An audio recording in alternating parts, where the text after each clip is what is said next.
In the early hours of January the 17th, 1991, hundreds of coalition aircraft took to the skies and headed for their targets. Operation Desert Storm had begun. British RAF pilots in low-flying Tornado aircraft carried bombs designed to crater Iraqi runways. The Americans' first target was Iraq's capital. From the rooftops of Baghdad, 3,000 anti-aircraft guns fired into the night. And this president, how shameful it would be to watch an adult hold his breath and threaten to continue to do so until he turned blue.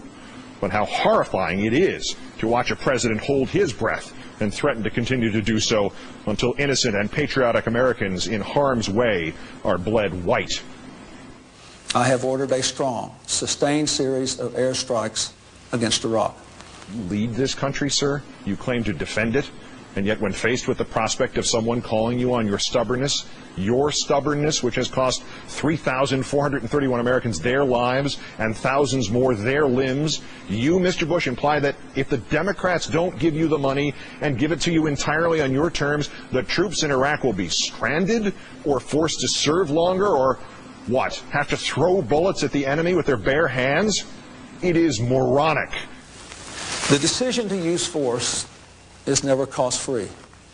Whenever American forces are placed in harm's way, we risk the loss of life.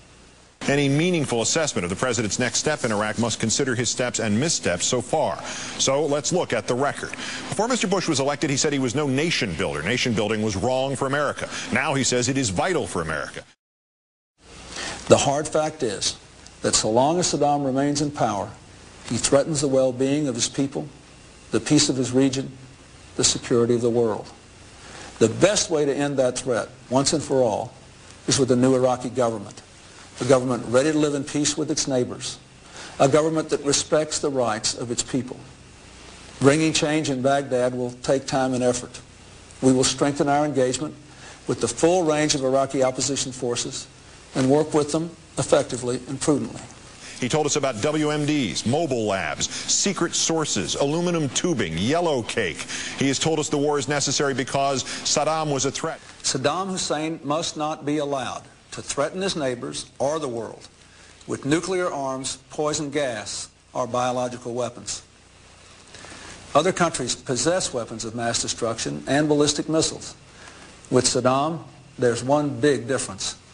He has used them, not once, but repeatedly, unleashing chemical weapons against Iranian troops during a decade-long war. Because of terrorism in general, to liberate Iraq, to spread freedom, to spread democracy, to keep the oil out of the hands of potentially terrorist-controlled states. Without a strong inspection system, Iraq would be free to retain and begin to rebuild its chemical, biological, and nuclear weapons programs in months, not years. This situation presents a clear and present danger to the stability of the Persian Gulf and the safety of people everywhere. If we fail to respond today, Saddam and all those who would follow in his footsteps will be emboldened tomorrow by the knowledge that they can act with impunity, even in the face of a clear message from the United Nations Security Council and clear evidence of a weapons of mass destruction program. But if we act as one, we can safeguard our interests and send a clear message to every would-be tyrant and terrorist that the international community does have the wisdom and the will and the way to protect peace and security in a new era. That is the future I ask you all to imagine. That is the future I ask our allies to imagine. If we look at the past and imagine that future, we will act as one together, and we still have, God willing, a chance to find a diplomatic resolution of this. And if not, God willing, the chance to do the right thing for our children and grandchildren. Because this was a guy who tried to kill his dad. This evening I want to speak with you about an attack by the government of Iraq against the United States. and the actions we have just taken to respond. The Kuwaiti authorities arrested 16 suspects, including 2 Iraqi nationals. There is compelling evidence that there was, in fact, a plot to assassinate former President Bush, and that this plot, which included the use of a powerful bomb made in Iraq, was directed and pursued by the Iraqi intelligence service.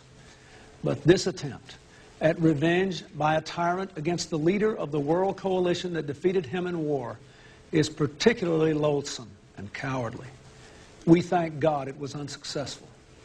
It was an elaborate plan devised by the Iraqi government and directed against a former president of the United States because of actions he took as president. As such, the Iraqi attack against President Bush was an attack against our country and against all Americans. We could not and have not let such action against our nation go unanswered. From the first days of our revolution, America's security has depended on the clarity of this message: don't tread on us. A firm and commensurate response was essential to protect our sovereignty, to send a message to those who engage in state-sponsored terrorism, to deter further violence against our people, and to affirm the expectation of civilized behavior among nations. Therefore, on Friday, I ordered our forces to launch a cruise missile attack on the Iraqi intelligence service's principal command and control facility in Baghdad.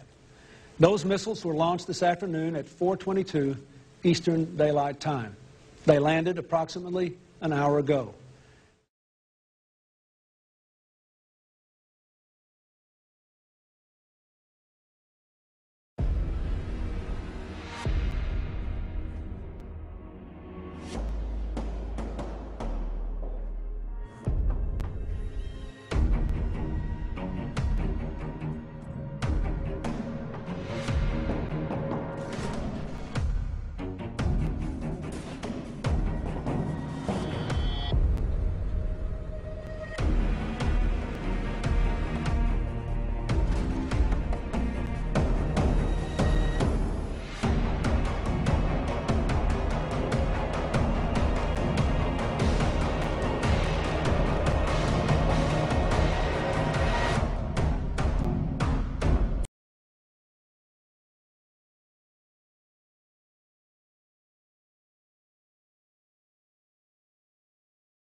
He would live to see the walls come down all across the world, a process no doubt hastened along by his relentless mockery of communism as something both barbaric and laughable.